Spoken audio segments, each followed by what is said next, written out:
Howdy folks, welcome to episode 5 of Ben Mastwyk's Golden Hour. I was only meant to do a couple of these. This was my little lockdown project. I thought month or two and we'll be out of here, but look at us now. Well, hey, you know, at least I'm keeping out of trouble, or kind of, anyway. Thanks for joining us. Again, we've got a really great show coming up tonight. We're gonna do all sorts of fucking bullshit, who knows? We've got a very special show coming up tonight, and I've got some very special guests. Later in the show, I will be sitting down having a chat and singing a tune with my buddy Bill Jackson. And before that, we're gonna get together with my very good friends Danny Walsh and Emma Peel, who are going to tell us all about the upcoming Reservoir Stomp TV. But first off, we're going to jump in with a little number, a little duet with me and my friend Lara Travis.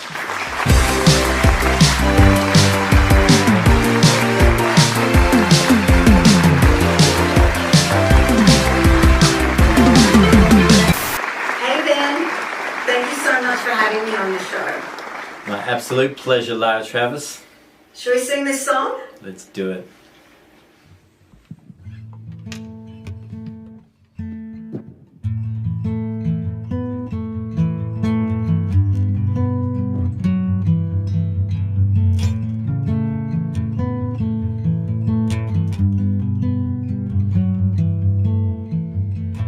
If you could read my mind, love, what a tale my thoughts could tell.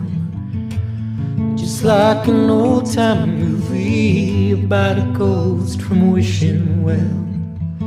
In a castle dark or a fortress strong with chains upon my feet, you know that ghost is me. And I will never be set free as long as I'm a ghost that you can't see. If I could read your mind, love, what a tale your thoughts could tell. Just like a paperback novel, the kind that the drugstore sells. When you reach the part where the heartaches come, the hero would be me. But heroes often fail, and you won't read that book again because the ending's just too hard to take. Oh,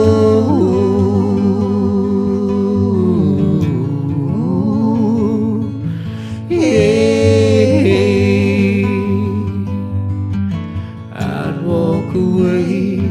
Like a movie star that gets burned in a three-way script, and to number 2, a movie queen to play the scene of bringing all the good things out in me. But for now, love, let's be real. I never thought I could feel this way, and I got to say that I just don't get it. And I don't know where we went wrong, but the feeling's gone and I just can't get it back.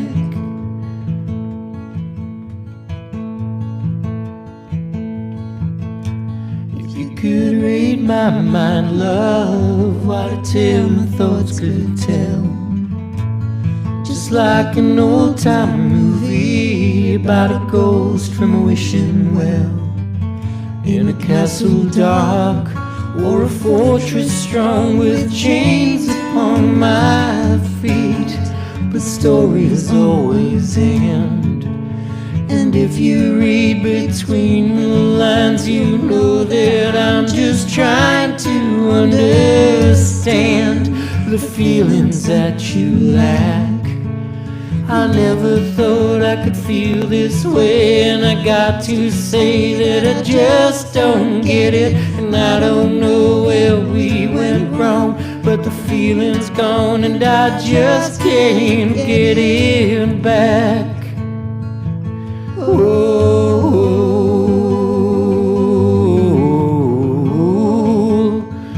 hey.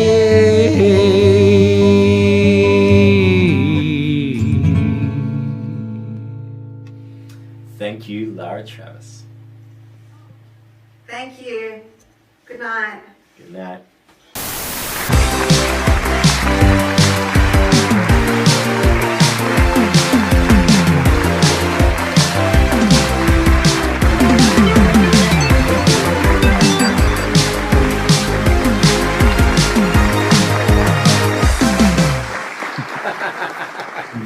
Michael Carpenter, welcome to Ben Mastwyk's Golden Hour. Hey, how are you, mate? Mate, I'm so happy to be here and spending some personal time with you, Ben. It's long overdue. Oh, fantastic. Now, where are you coming to us from, Michael? I'm coming from Love Hurt Studios, which is my recording studio here in sunny Leichhardt, although it's nighttime now, but it was definitely sunny today. Leichhardt here in Sydney, Australia. And like I said, this is my little haven in Love Hurt Studios, which is a bit of a hub for Australian country music, thanks to my tall and toothy partner Matt Fell here at Love Hurt Studios. But yes, this is my space. Well, when as I started kind of meeting a lot of people from the Tamworth scene and talking to them about their albums and such, Love Hurts kept coming up again and again and again. And it's nice to take a little sneak peek in there. I look forward to being there in person one day, but right now I can't do anything in person. It's all virtual. So this is about as good as you're going to get. I mean, like and at the moment in your world, like doing a virtual tour of Love Hurt Studios is like that's a good day, mate. Oh, mate, this is the highlight of my week. Now, Michael, you've got all sorts of amazing projects going on, but there's one that I wanted to talk to you about in particular tonight, and that's what you've been up to with the Banks Brothers. You've put together some blistering stuff. Tell me about this project. Look, I've known those boys for a couple of years. I think the first time I used Jai on a session for me was on a track of mine about 7 years ago. I had a band called the Cuban Hills, and we were the outlet for my alt country sort of stuff, and we did, I can't remember how many records we did. We did a few records over a long period, and we released this record, and Zane played steel on a song of mine called I Should Have Told You. I should have told you it was alright. And the song did really, really well for me, and we became kind of mates after that. And then I met his brother, and we became mates, but kind of in a very standoffish kind of way. But we got to know each other a little bit more as the years kind of ticked on, and I started to realise the depth of what it is that they could do. Yeah. And we'd often talked about the idea of doing something, but never really formalised what that might be. Yeah. Of course, Jai puts his hands up for anything. He's just really keen to just play. Zane's a bit more considered about that sort of stuff. And it was funny, just after Tamworth this year, Zane sent me a message and asked me how the awards were. And I said it was great. And he said, I really like to go there one day. And I went, why weren't you at Tamworth, or why weren't you doing stuff this year? And he went, I don't really have a project that is really doing much in the Australian country music scene. And for me, like, Zane and Jai are two of the best pickers and players that you're going to ever hear. Yeah. It seemed ludicrous that they weren't represented in the Australian country music scene in a way that was more directly aligned with the sort of music they like. So we started, in this phone conversation that we had on the way back from Tamworth, I kind of said we should just start a honky-tonk band. And we talked about the sort of music that we liked that wasn't being represented in Australia. And we talked about traditional country music, kind of aesthetic, and performance and a vibe to the whole thing. And just innocuously, I just kind of went, we should put together a playlist of songs that we would make a band like. It was Merle Haggard, and it was, you know, Dwight Yoakam and Buck Owens, and, you know, all of these kind of iconic, old school, traditional guys. And the playlist went for about 250 songs, and it just kept on growing and growing. I want to hear this. But then the funny thing that happened after that was that it was all we all listened to for about 2 weeks. And then I just had some downtime, I think, that wasn't that busy, and I just started writing songs. Songs started to just come in, and they were all in this idiom. And Zane started writing a couple, and we just kind of started throwing the idea of actually turning into a band. And I'd actually started the song Honky Tonker that came out a couple of months ago. I'd already started that. I'd written it before this project came up, and I said, look, here's a song that I haven't finished. You guys want to be part of that when we make it the first single, and just see how we feel about it. And so we finished that, and we really liked the combination. So we did that, and then we started working on the record, and I demoed up some stuff, and then we started putting things together. Me and Zane in particular spent a bit more time putting things together and working through arrangements. And then, you know, only a few months ago, we got in here, the three of us, and started tracking it the way that they would have in the old-fashioned way. We started playing with the three of us together, and it was great. It was easy, and it was fun, and it was we knew it was a really good thing. And then we did our first gig about 6 weeks ago, kind of unrehearsed, just to see how it was going to work, and it was really... You said a gig. What's a gig? The gig's one of those things we all used to do, Ben. And in Sydney, we're slowly doing some of them. So we did, just after they'd opened up one of our favourite venues, the Camelot Lounge, the Django Bar at Camelot Lounge, we got booked in there, and they've been very supportive of the idea of what we did. So they got us in there just on a Thursday night, just doing one show to see how it all worked. And it sold out, and the band sounded really good. It was the first time we'd played together, and it sounded really good. And we just went, okay, this is a thing. And we've now just about finished the record, and off we go. Amazing. That's so exciting. You know, I'm looking forward to hearing it. Do we know when it's coming out? It's hard to know anything at the moment. Have you got a plan? Yeah. We've literally got one vocal to do tomorrow. We've got a special guest vocalist coming in to do, I don't know what you would call it. So it's a duet, but it's not really a duet because there's three people telling a story. It's a very, very clever story that I've written where there's a love triangle sort of situation. So is it a duet, or is it like I don't really know what it is, but we've got two singers but three characters? Is that what's going on? 3 singers and 3 characters, yes. 3 singers, like a triplet? Yes, I don't know what it is, but one of our favourite singers, I know it's somebody that you like very, very much because I recently recorded her singing with you. So I won't give anything away. Don't give it away, Ben. But she's coming in to be, and she's also playing drums in our band. So amazing. Yeah, she's coming in to do that vocal tomorrow, and then we've got one dobro track, and then the record's done. About, I think, every song except for those 2 songs that are mixed. So look, in terms of when things happen and how things happen, I don't know. I think we're going to do it only on vinyl and download, so no CDs. Mm-hmm. And I think that it'll be January. Like, we're just going to, I mean, we probably would have released it in Tamworth if there was a Tamworth, but there isn't. So I think we'll just stick to that. We'll just stick to that plan, I think. But the best thing about it is, you know, this isn't just a one-off. We're just going to have our fun and then get on with our lives. We started kind of conceptualizing what the next record would be and how we do it. And I think our bigger plan, in terms of if you can make plans in 2020, is we want to have another record finished and out by, say, September of next year. So we want to do it old school and have like 2 records in a 12-month period. Yeah, do it. Our heroes can do it. Why can't we? Is the next country is going to go? The next record is going to go in a different direction, like Space Country or something? Have you got a concept?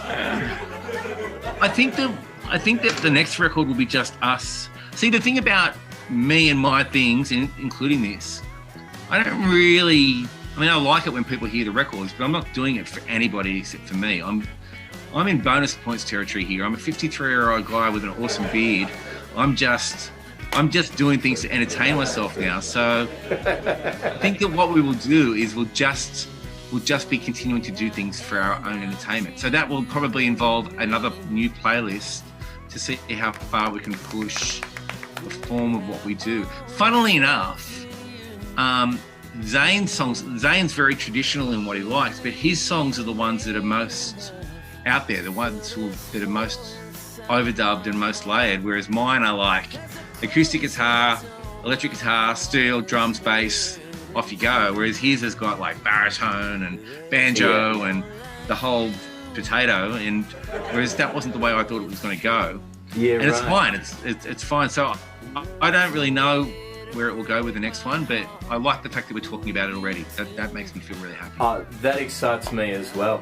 Michael Carpenter, it's been bloody brilliant talking to you, mate.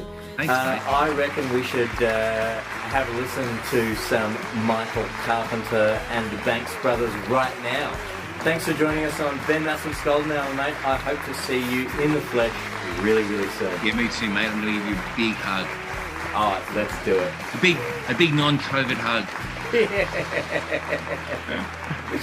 See you later, man. Good to see you. Thanks, man. See you later on.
This is a hurdy-gurdy, also known as a wheel fiddle.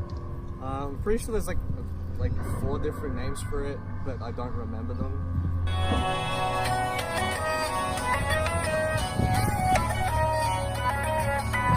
You play it by turning this lever, which spins this wheel across all of the strings, and from there, if you look in here, you just push the buttons, which press against those strings. So it's just like an accordion, but without the, all the wind. Traditionally, the hurdy-gurdy was played by 2 people, and both of them were monks. Once the pipe organ came out, and everyone started using the pipe organ, the hurdy-gurdy, sort of fell into the hands of beggars. And so they got smaller and smaller and smaller, and they got more and more strings, and that's why you have hurdy-gurdies that look like this.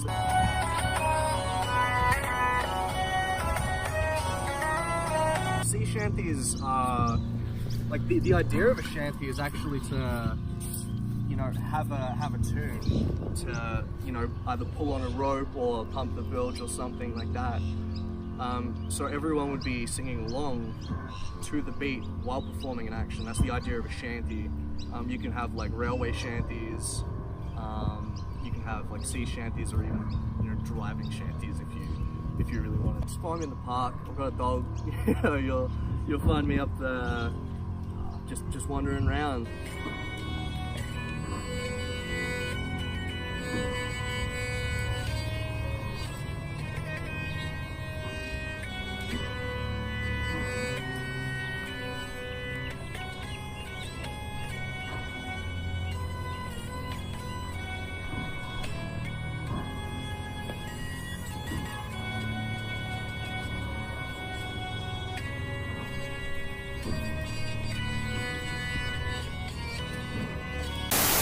JK Elemental P!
Danny Walsh, Emma Peel, welcome to Ben Mastwyk's Golden Hour.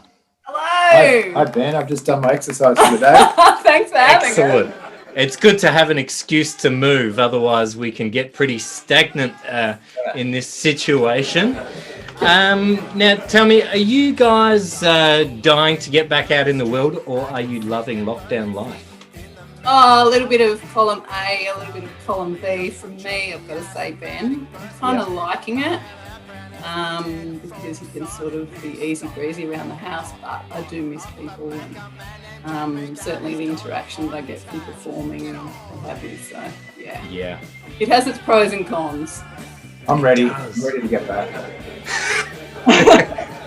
Daddy's just like, let me out there. Yeah, that's it. It's a people person. Now, Reservoir Stomp is coming up, kind of. And you two are kind of the king and queen of Reservoir Stomp. Do you accept these titles? Well, we did found the Reservoir Stomp, so I guess I do accept that. What makes me cringe is when people say that we are generally the king and queen of Reservoir. That's actually quite embarrassing. I'm the Duke of Reservoir Stomp. The Duke. Okay. I'm the artistic director. I have a more professional title. Just stop. Sure, but if Danny's going to be the Duke, we need something royal for you too. What do you think, Emma? That's SMI then. That makes sense. Yes. Okay. The Duke and Duchess of I'll take that. Reservoir Stomp. I like that. That's nice. Now I say it's back, kind of, because COVID and everything. Tell us about the format. How's it happening this year? Well, when everyone was cancelling their music festivals this year, we were like, we'll cancel ours, and it was only because we got a big rev up from our video producer, semiconductor media, Andrew Watson, that we actually decided to do this. We had a Zoom meeting with him, and he said, "What about if we?" And then we talked through the concept. But I was kind of feeling fatigued because of, like there's a lot of live streams going on, and I think there's a kind of wider sort of sentiment is people are a little bit fatigued of it. But what we've got cooking is something very different, which is it's sort of one part music festival, and then it's also one part just like a crazy 80s variety show, pinching the best bits of, say, like ABC's Recovery and Countdown, silly sort of Monty Python-esque absurdism, and a lot of cameos from basically Australian music legends. A variety show, Ben. Who would have thought? I can relate. Now, Danny, I might have pitched this to you earlier, but with lots of people, myself included, making shows and producing content, I think we need our own network, like our own channel. Can you imagine, Reservoir Stomp TV coming on after Ben Mastwyk's Golden Hour, and then we jump to Lachlan Bryan's piano, drunken piano? It's like just ongoing channel of local legends. Music around the clock. Yeah, I'm sold. Just need one TV guide then, that's all. Yeah. One channel, one guide, that's it. Good NBN network. Yeah. Oh, look, we're getting there, maybe. All right, well, I love the format. That's really exciting. Who's on the bill this year? We have announced so far. Just today. We've announced today Cash Savage and The Last Prince. Yeah! Very exciting to have them. We've actually tried to have them on the Stomp before, but they've been away or... They're usually touring Europe. Yeah, so that now they can tour Europe online with us. We've announced Jazz Party, which is very exciting as well, to bring some seriously upbeat vibes on the day. And totally, and look, I think Loretta Miller is one of the greatest voices in the country. Maybe have got a little bit of Loretta Miller on my new record as well. Really? Oh, Get Out. Nice. Terrific. Oh yeah, she's phenomenal. She's a powerhouse. All right, so jazz was- parties, that's going to be a bloody riot. Love it. And yeah, what I'm really also excited, and we're really honoured. We can't believe that we've got Archie Roach playing at our little festival. Amazing. That's been a dream come true. We realised Archie and Ruby lived in Reservoir back in the 90s, so when we started the Stomp, and we've had the courage now to ask him, and we're just, it's going to be terrific to hear his stories and hear his songs. So we've been doing this festival for 5 years, Ben, and every year, Danny, when we come to put the lineup together, Danny cheekily looks at me and goes, "What about Archie Roach?" And I'm like, as if, are you kidding me? But this year, yeah, we decided that it was a year to ask him. I love the way that you say it too, Danny, in that you had the courage to ask, and that's something that I can relate to. And it's amazing how often you kind of like, you've got these people in mind for a project or something, and you're like, oh, I couldn't, and you do have to build the courage up. And then so often in my experience and other people's experience that I know as well, these people are like, oh yeah, I'd love to. Yeah, for sure. Yeah, exactly. It was the same way with Adelita too, wasn't it? We were Yeah. like, oh, So this is we got, Adelita. I saw Adelita in a promo there. There's Adelita of Magic Dirt fame. She's involved too. She's done a few cameos. She may pop up during Uh-huh. the festival itself, but she's not Uh-huh. doing a set or anything like that. But yeah, she was very happy to add her voice. We call her a brand ambassador now. She has performed at, what year did she perform at the Stomp? The in-person festival? Not last year, but the year before. 2018. Uh-huh. Magic Dirt was probably, well, one of the couple of most important bands to me growing up. My teenage band actually got to open for them at Fish Creek Pub many, many moons ago, which was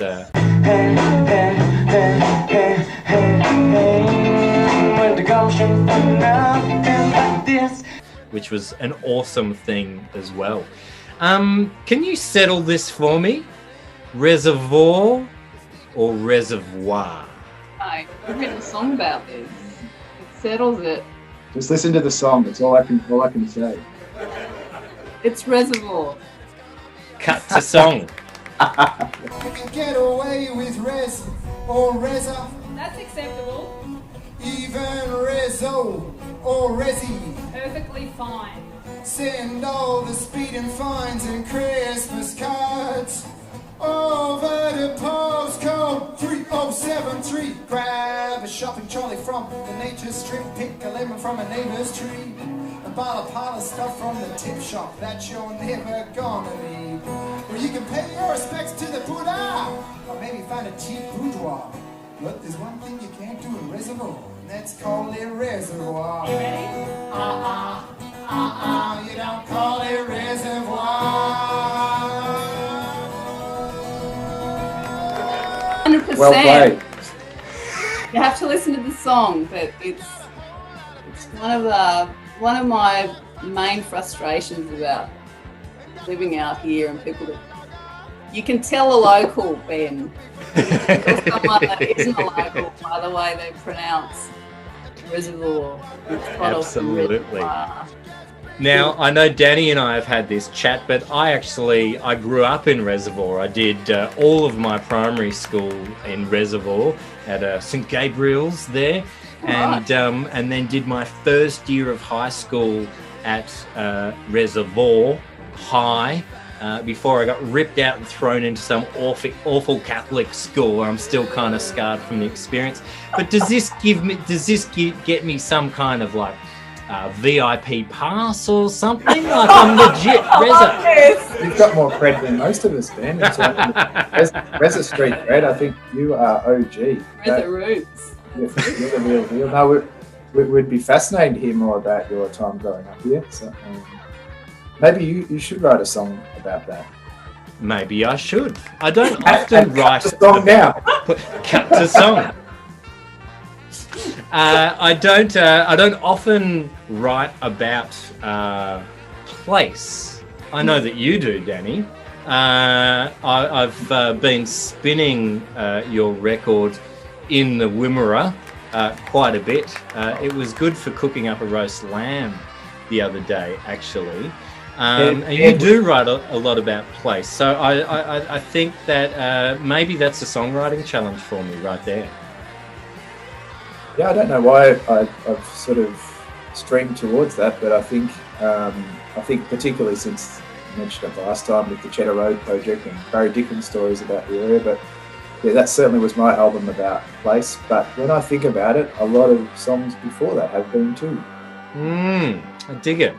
All right, challenge accepted. I'm going to write myself a Reservoir song. Yeah. Now, wrapping things up, what do people know? How do we get involved with? Are we calling it Reservoir Stomp TV? Is that the title?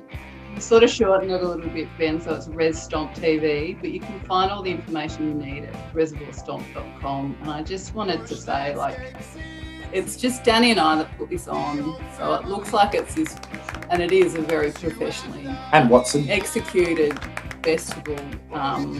It's very joyous, it's very inclusive and community oriented, but it is this is grassroots, you know.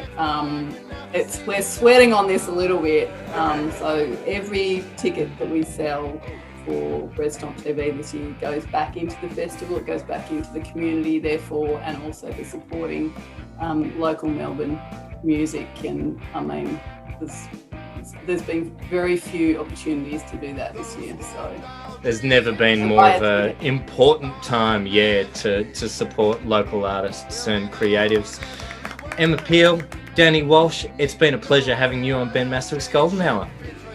Thank you. Thanks, Ben. Thanks for having us. We'll see you soon. And we're out.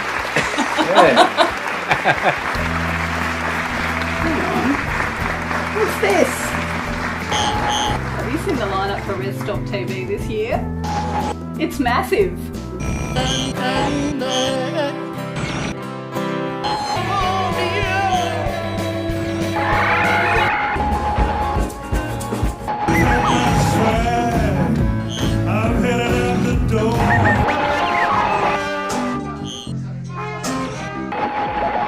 Go get a ticket.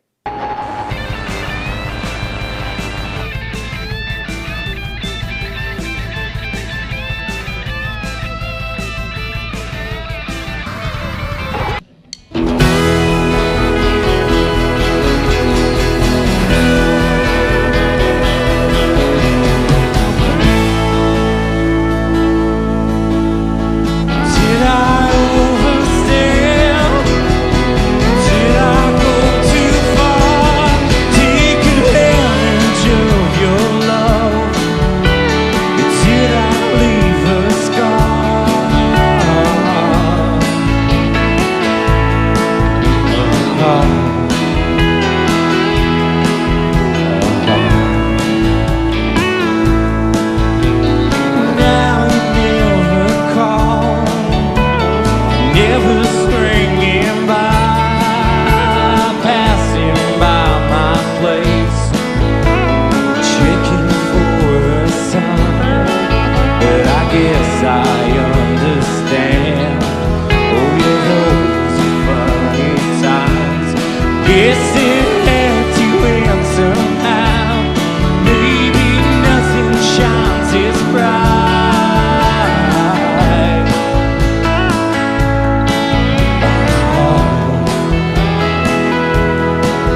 found my feet is when I hit the town.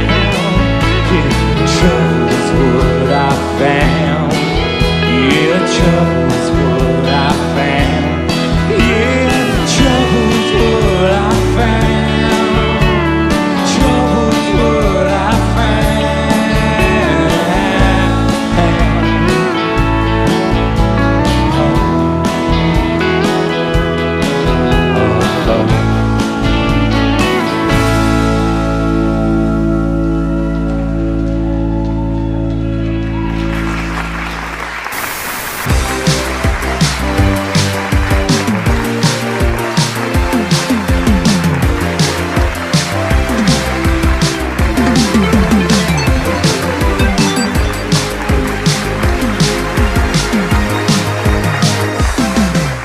Bill Jackson, welcome to Ben Mastwyk's Golden Hour. How are you, mate? Thanks, Ben. I'm good. I watch your show and I'm pretty happy to be here. Oh, good stuff. Now, Bill, I properly met you in a bit of a virtual songwriters session a few weeks ago. You're a bit of a mad keen songwriter, I believe. I am, yeah. And I tell you, seriously, I was pretty excited to see that you were actually there that night because I've watched a lot of your stuff on Facebook and YouTube, and I'm a huge country music fan, and I really like your writing, and I like the fact that you make a show of things. And so it was great to be there, and with all those other songwriters. Yeah, I love writing. I mean, that's kind of what gets me up every day. I really enjoy it. Yeah, it's a really addictive craft, I think. There's so much to it, there's so many directions that you can go, and a good song will transport you like absolutely nothing else, I find. You were saying before that you do a lot of writing with your brother. Tell me about that. Yeah, look, my brother's always written poetry since a very young age, and he's sort of stored it and backed it up. And it was probably about, I don't know, about 12 years ago, I suppose, that I started talking to him about it and started reading a bit of it. And so we started a few things backwards and forwards. I did a record back in 2006, and there was one song on there that he'd written the lyric to, and I put some music to it. And then we sort of started doing things after that, where he would send me stuff, and I would maybe keep half of it, maybe I'd keep all of it, maybe I'd keep a verse or just the idea and write around it. So it became a very collaborative type situation. And like, as we all know, kind of, when you write songs, coming up with the ideas is kind of the crux to it. How you're going to approach it, and whether you're going to throw a few grenades in there in the last verse and all kinds of things. So it's great writing with your brother. I mean, you can argue and get over it, and so yeah, it's made us closer as people. And he lives down in Sale in Gippsland, so we do most of it by email or like this or telephone and whatever. But I guess we've probably now got about 40 or 50 songs recorded, I suppose, I've done in the last 10 years. So. Amazing. And great. You were saying also that you've had a bunch of other people record your songs. Who have you had record some of your songs? Oh, well, here in Melbourne, the ones I was talking about, that's a little project we've got going in the background. People like Nigel Wern and Cat Canseri and Weeping Willows, Dave Steele, people like that. Who have recorded songs that we haven't recorded, and that's been a great thrill hearing those. So I kind of got those ready to go at some stage or other. I'm not sure quite what we're going to do with them yet, but also, I mean, probably the biggest thrill I've had, I suppose, in that respect, and what sort of inspired us a lot was a guy named David Olney, who actually David passed away earlier this year, but he was a great Nashville songwriter who wrote big songs for Emmylou Harris, like Deeper Well. He wrote 1917 for Linda Ronstadt.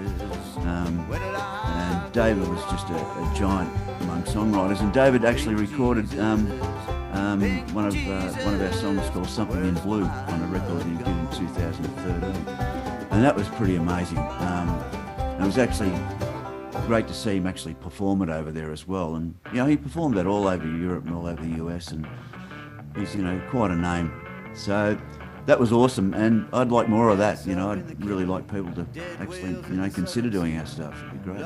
Absolutely. It's really interesting hearing other people bring their own elements to your songs and interpret them as well. Yeah. No, that is amazing. I mean, I wrote a song actually that was on the last record we did, the Wayside Ballads Volume 2, and it was called a song called Ghost of His Own, and Nigel Wern really liked that song, and Nigel just cut a version and sent me a copy of it the other day, and it's amazing because he's such an incredible banjo player and piano player, and like it just blew me away. I can't believe how good it is. You go, did I write that song with my brother? It's just amazing. Fantastic. Now, Nigel was in the little songwriting session that we were chatting about before. He's an absolute gun, that guy, isn't he? It's he is. He can write an incredible song, but his musicianship is wild as well. I think we might have to get him on Ben Mastwyk's Gold now. It is listening, wild. Nigel. Yeah. We're coming for you. Yeah. No, he's got a really interesting approach. And I was saying to him the other day that what I kind of like about him is that when he performs live, and that every song he approaches it like an event, and they can be quite long. And he's also, I mean, in his other life as well, he makes the most beautiful acoustic guitars. He's a great luthier. Yeah. Amazing. Yeah, he played a song the other day, which it actually kind of broke my mind. It was piano one. Yeah, just really far out, and the places and spaces that he goes to are incredible. Yeah. Now, you mentioned the Wayside Volume 2. Tell me about this Wayside series. How many are there, and what's the concept behind that? Well, back in 2014, we had a backlog of about 40 or 50 songs we'd written. We thought, well, we got to, because when you do a record, you pick 10 songs or 11 songs, and then there's another bunch of songs that kind of get forgotten, and sometimes they keep getting forgotten because you keep writing stuff. So we kind of put this project together back 2014-15 and thought, well, let's do 3 albums, and let's try and do the first one here, and then we'll go to the US and do one, and then we'll come back here and do one. So the first 2 came with a bit of a rush in 2015 and 2016, and then after that, life got in the way and didn't quite know where to go with the 3rd one, and then I met Karen Tolhurst late last year, and that made a lot of sense to do it with Karen. But yeah, the whole Wayside Ballads thing, I mean, I've always loved that word wayside. It's kind of, things that kind of get left behind, left on the wayside, and ballads can incorporate a wide genre of feels and music and whatever. So I just thought it was just a really nice couple of words to describe things, and just describe the type of songs that we're putting together on these 3 volumes. Bill Jackson, it's been a pleasure chatting to you, mate, but I think that maybe you and I should sing a song together. What do you think? Yeah, no, that would be awesome. Thanks for joining us, Bill. Let's play a bit of a number.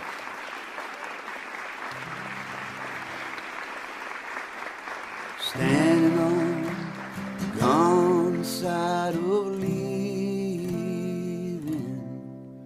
she found a thumb and stuck it in the breeze. She'll take anything that's going close to somewhere. She can lay it down and live it like she please. Going nowhere, she's just leaving. She ain't going nowhere, she can't breathe in. And she ain't going home, that's for sure. She's not sitting down and crying on her suitcase. Has no second thoughts by the road. But she's got feelings that need some repairing, and she did not give a damn that it showed. She ain't going nowhere, she's just leaving. She ain't going nowhere, she can't breathe. She ain't going home, that's for sure.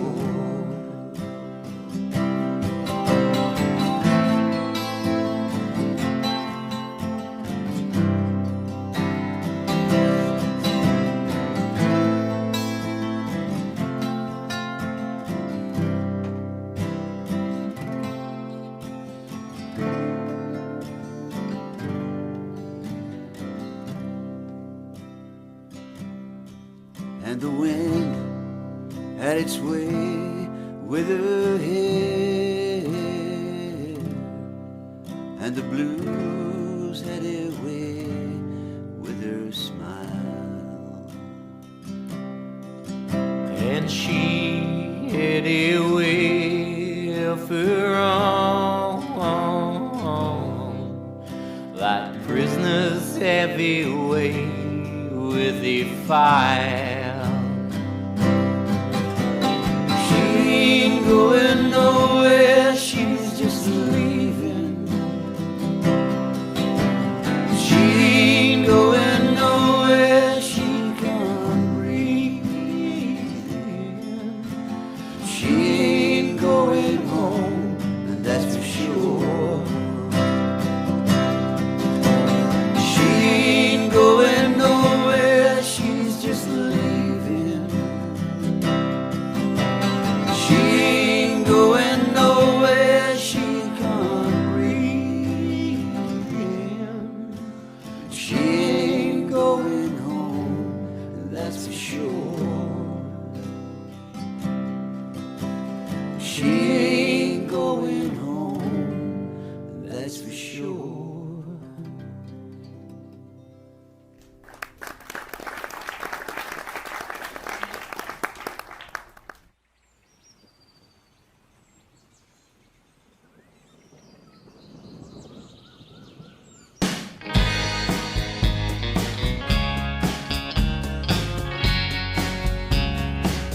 Seems this world's gotten mighty cold, so best just keep your love real close. Looks like there's little else to hold, the rest just let it go. The rest just let it go.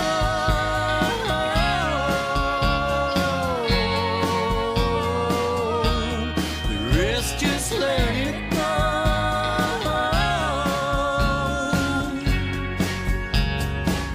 Seems it's close to over now. The noise is getting oh so loud, yet we're all going on somehow. Come find me through the crowd, and I've been trying to cut it loose for so long now that I don't know. Looks like there's little else to choose. The rest just let it go. The rest just let it go.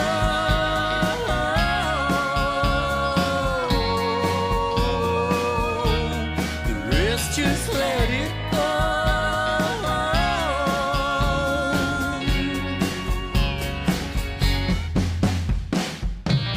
And I've been trying to remember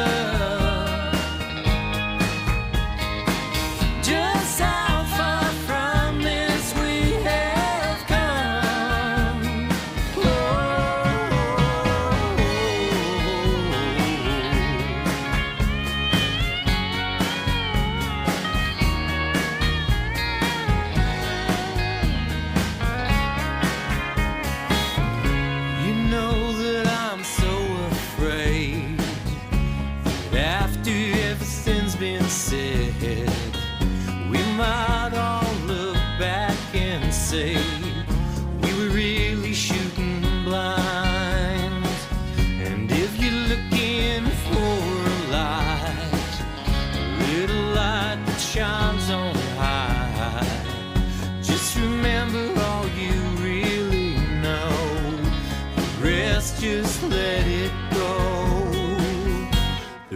rest just let it go.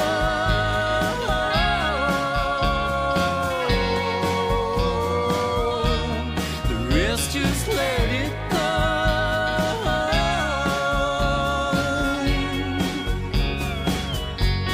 The rest just let it go.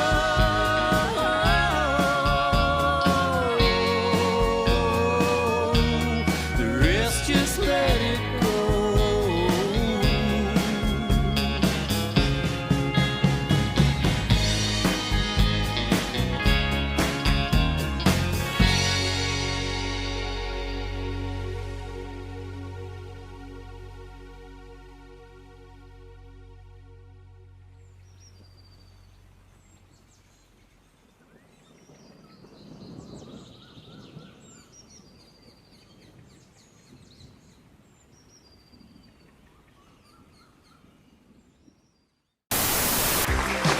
Well, folks, whew, that was a hell of a time. I don't know about you, but I'm ready to party. What do you say? Meet you down at the old bar? Maybe the gym? Perhaps the Tote? What time is it? Are they open yet? Hard to say. Thanks for joining me again, your host, Ben Mastwyk, on Ben Mastwyk's Golden Hour, Episode 5. Will we be back? Who bloody knows? Maybe, maybe not. We'll have to wait and see. Look after yourselves, stay golden, be safe. See you later.